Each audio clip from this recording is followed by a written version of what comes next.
This concept of the duties of a Muslim has become very narrow, very limited.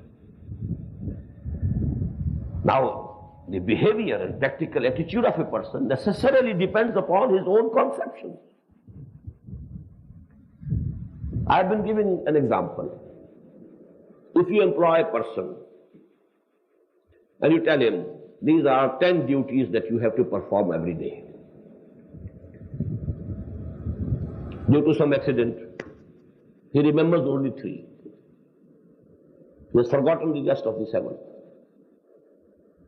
Now, he might be the most sincere person.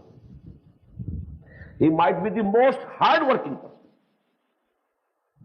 But all his work and achievement will be limited to those 3 duties. Regarding the rest of the 7, his achievement, his performance will be 0. Will he be a successful servant in the eyes of the employer? Despite the sincerity, despite the hardest labor that he has put in, he will be declared unsuccessful. And you are getting full marks in 3 papers, but zeros in 7.